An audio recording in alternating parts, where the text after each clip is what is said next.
Assalamualaikum warahmatullahi wabarakatuh. Perkenalkan, kami dari kelompok 1 akan mempresentasikan bab 1 tentang perjuangan menghadap ancaman disintegrasi bangsa tahun 1946 sampai 1965. Iya. Poin A akan dibacakan oleh saya sendiri, yaitu berbagai pergolakan di dalam negeri tahun 1946 sampai 1965. Poin 1, peristiwa konflik dan pergolakan yang berkaitan dengan ideologi.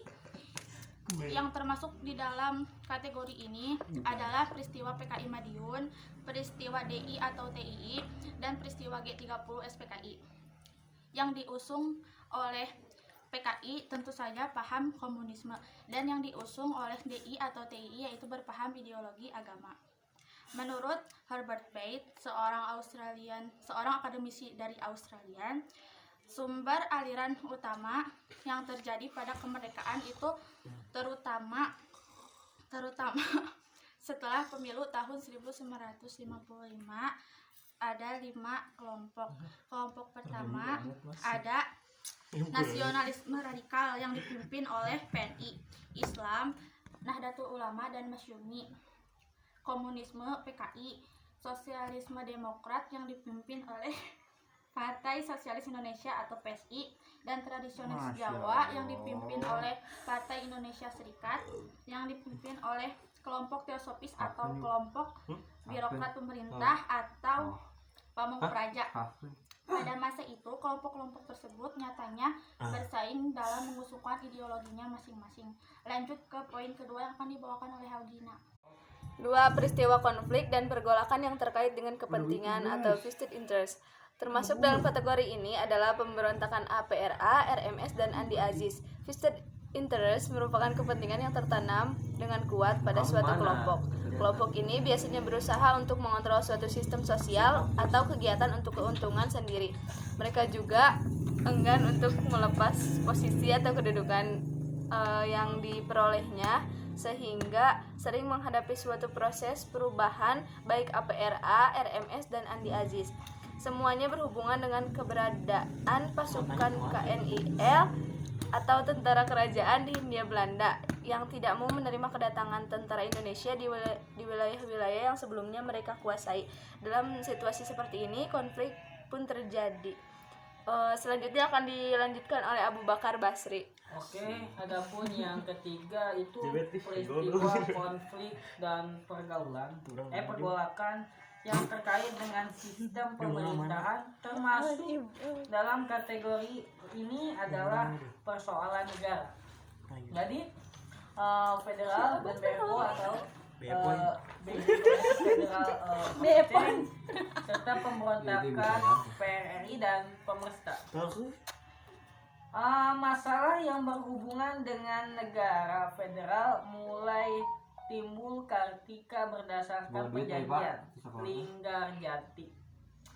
Indonesia disepakati akan berbentuk negara serikat atau federal seperti Amerika Serikat. Dengan disepakatinya akan dibentuk negara serikat atau nama Republik Indonesia Serikat. RIS itu adalah sebuah singkatan tadi, Indonesia Serikat. Oleh karena itu, RI menjadikan RIS negara-negara lainnya, misalnya adalah negara Pasudan, negara Madura, Bapak anak, negara Indonesia Timur. BFO sendiri adalah Badan Musyawarah Negara-Negara Federal di luar yang gitu. Jadi sedangkan pemberontakan PRI dan Pemerintah merupakan perlawanan terjadi akibat adanya ketidakpuasan. Jadi ketika itu masyarakat tidak puas, tidak ingin gitu ya kan guys. Jadi di beberapa daerah di wilayah Indonesia terhadap kebijakan pemerintah pusat yang dinilai tidak adil dan tidak beradab, dan semakin condong ke kiri atau ke komunis. Kiri dibilang komunis, Kanan dicap kapitalis. Oke, yang selanjutnya akan dilanjutkan oleh Mr. Mu. Dikarenakan Mr. Mu tidak ada ya, mau gimana lagi. Pahlawan nasional dari Papua, di antaranya Prince Kaisiepo, Silas Papare, dan Martin Inde. Frans Kaisiepo pada tahun 1921 sampai 1979, ia adalah seorang tokoh yang mempopulerkan lagu Indonesia Raya pada saat menjelang Indonesia Merdeka. Ia juga turut berperan dalam pendirian Partai Indonesia Merdeka pada tanggal 10 Mei 1946. Pada tahun yang sama, Kaisiepo menjadi anggota delegasi Papua dalam Konferensi Malino di Sulawesi Selatan, di mana ia sempat menyebut Papua dengan nama Nederland Nieuw-Grainsa dengan nama Irian, yang konon diambil dari bahasa Biak dan berarti daerah panas. Namun kata Irian tersebut malah diberinya pengertian lain, yaitu ikut RI anti Netherlands. Kemensos 2013. Dalam konferensi ini, Frans Kaisiepo juga menentang pembentukan negara Indonesia Timur karena tidak memasukkan Papua ke dalamnya. Lalu ia menguruskan agar Papua dimasukkan ke dalam Kepresidenan Sulawesi Utara. Kemudian Silas Papare pada tahun 1918 sampai 1978. Ia membentuk Komite Indonesia Merdeka hanya sekitar 1 bulan setelah Indonesia merdeka.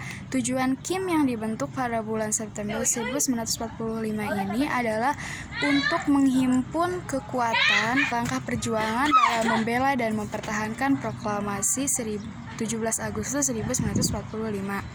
Bulan Desember tahun yang sama, Silas Papare bersama Martin Inde dianggap mempengaruhi Batalion Papua bentukan sekutu untuk memberontak terhadap Belanda. Akibatnya mereka berdua ditangkap Belanda dan dipenjara di Hollandia atau Jayapura. Dan yang terakhir Martin Inde pada tahun 1912 sampai 1986.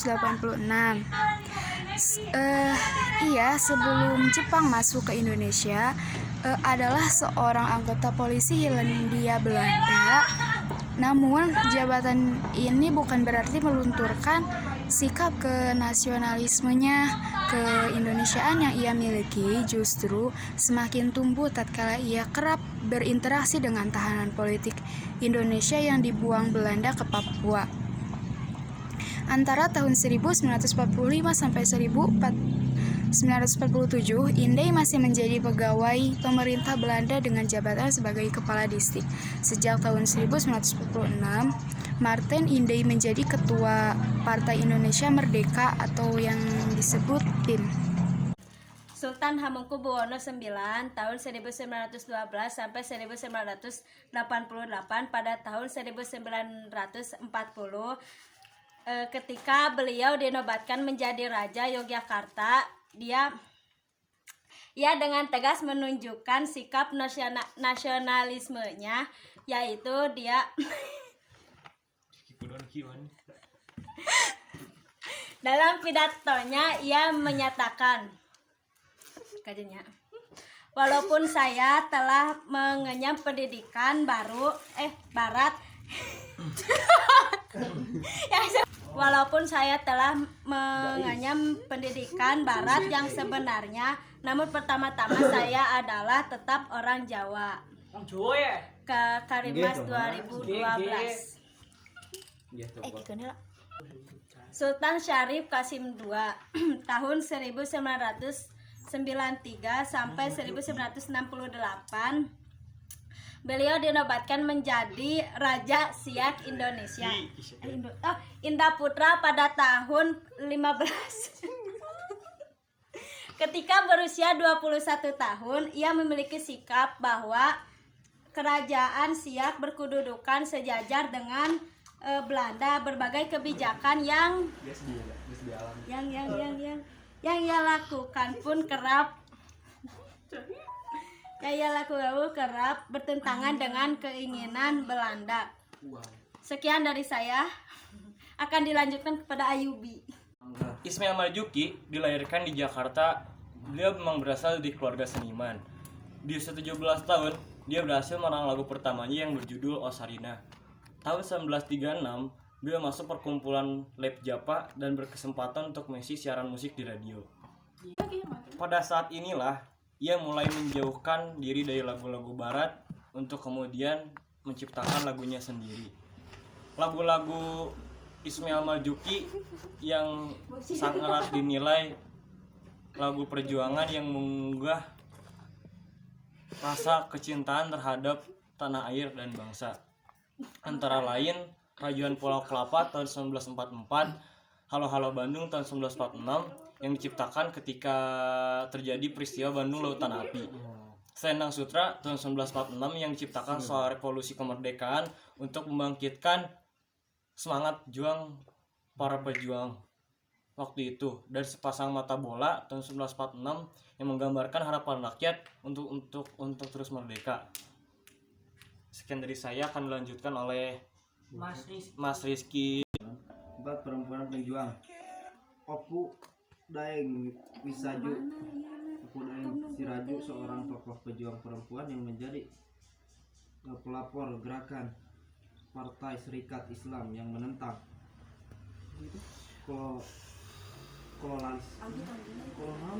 kolonialisme Belanda waktu itu. Nama Kei Opu Daeng Risaju atau Mamazah, ia dilahirkan di Pelapo 1880 dari hasil perkawinan antara Opu Daeng Maweu dengan Muhammad Abdullah To Naranguleng. Nama Opu menunjukkan gelar kebangsaan kerajaan Jawa. Sejak kecil beliau tidak pernah memasuki pendidikan berat. Walaupun ia keluarga bangsawan, boleh dikatakan beliau adalah seorang yang buta huruf Latin. Dia dapat membaca dengan cara otodidak yang dibimbing oleh saudaranya yang pernah mengikuti sekolah umum. Setelah dewasa, Mamazah kemudian dinikahkan dengan Haji Muhammad Daud, seorang ulama yang pernah bermukmin di Mekah. Opu Daeng Risaju mulai aktif di organisasi Partai Serikat Islam Indonesia atau PSII melalui perkenalannya dengan Muhammad Yahya, seorang pedagang asal Swiss yang pernah bermukim di Pulau Jawa. Kedatangan Opu Daeng Risaju ke Jawa ternyata menimbulkan sikap tidak senang dan pihak kerajaan. Akhirnya beliau dijatuhi hukuman penjara selama 14 bulan tahun 1934.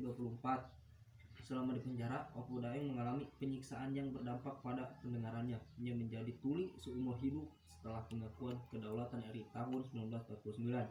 Opu Daeng Risaju pindah ke Pare mengikuti anaknya Haji Abdul Qadir Daud yang waktu itu bertugas di Pare. Sejak tahun 1950, Opu Daeng tidak aktif lagi di PSII. Ia hanya jadi sesepuh. Tanggal 10 Februari 1964, Opu Daeng meninggal dunia. Beliau dimakamkan di kuburan Raja-Raja Malang Lake di Pelapo. Sekian dari kami. Mohon maaf apabila ada kata-kata yang salah. Wabillahi taufiq wal hidayah. Wassalamualaikum warahmatullahi wabarakatuh. Ayo.